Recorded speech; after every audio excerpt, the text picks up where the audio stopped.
What's up everyone, it's your girl Shay here and I'm back with another video for you guys, and I'm re-recording this video because I accidentally deleted the footage that I made yesterday. But anyway, yesterday I read an article from comicbook.com where they interviewed Chris Sabat and Monica Rial, who both voice characters in Dragon Ball Super. Chris Sabat, as many of you guys know, voices Vegeta, and Monica Rial voices Bulma.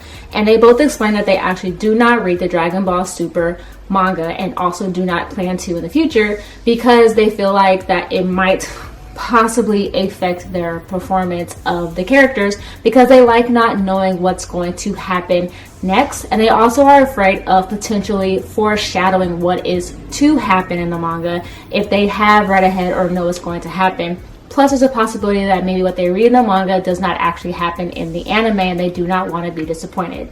So I wanted to know, how do you guys feel about this? And also wondering if reading the manga or the source material of a particular show can help or hinder the viewer's experience. For me, it depends on the particular show and the viewer themselves. I can honestly say from experience that there's very few manga that I've actually read before the show or the anime actually came out.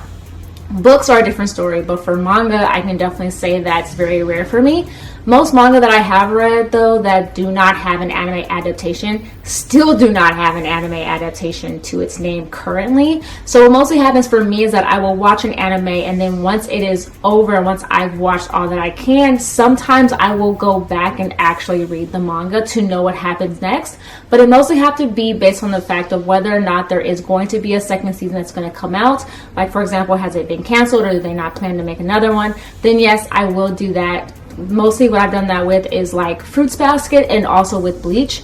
But there have been some shows where I have gone back and read the manga and then have continued the series after the manga is completed, just because the anime has now been completed, such as shows like Inuyasha, Kuroko's Basketball, and also a few different other ones that I can't remember at the moment.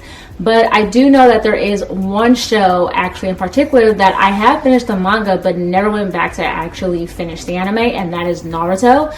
I actually watched the Naruto anime first and then I read the manga, mostly because the anime was in a filler arc at the time and I wasn't enjoying it. So I read the manga then finished, and I never went back and watched the anime because I kind of felt there was no reason for me to at that point, or I mostly just didn't want to.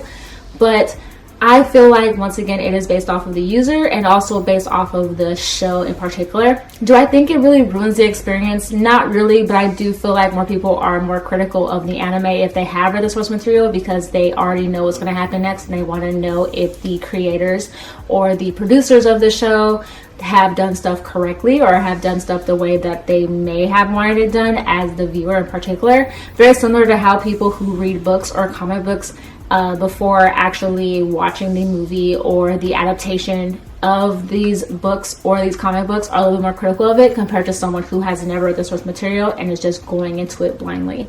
But that's how I feel about it. But I feel like from a performance standpoint, when it comes to Chris Sabat and Monica Rial, that is actually kind of, you know, I feel like has happened before. A lot of Marvel people who have played Marvel characters have said they actually never had really kept up with the comic books in particular. And also a lot of people who have played characters in book series have sometimes also said they haven't actually read the books before they got the part. And also, as many of us know, I think it was I think Vic Mignogna, who had also said when he was recording Full Metal Alchemist that he actually didn't read the Full Metal Alchemist manga, so that he was surprised by what was going to happen in the anime while he was recording it, so that his reactions to certain things happening were genuine because he really didn't know they were going to happen. So to me, for an artistic standpoint, I feel like it's important sometimes for them not to know the source material in those aspects because their reactions can be a little bit more genuine. And I feel like when it's more so a viewer's standpoint, I believe it's just based off of the viewer and kind of how they feel about reading the original source material and whether or not they actually kind of want to. But what do you guys feel about it? Of course, like always, I love reading your comments and commenting back to you guys. There are certain comments I do not answer back to, like for example, if I feel like it's going to start an argument sometimes, at this point it's not worth my time. But of course, leave your comments below on what your opinion is on this topic. Also, please do not comment anything about whether or not you don't like Chris Abbott or whether or not you do not like Monica Rial or Vic Mignogna because of what has been going on with these particular voice actors, because that is not what this video is about. It's about their voice acting or their talents, not really the talents, but the tactics when it comes to voicing characters of a particular series, and the opinions that they basically have shared with us.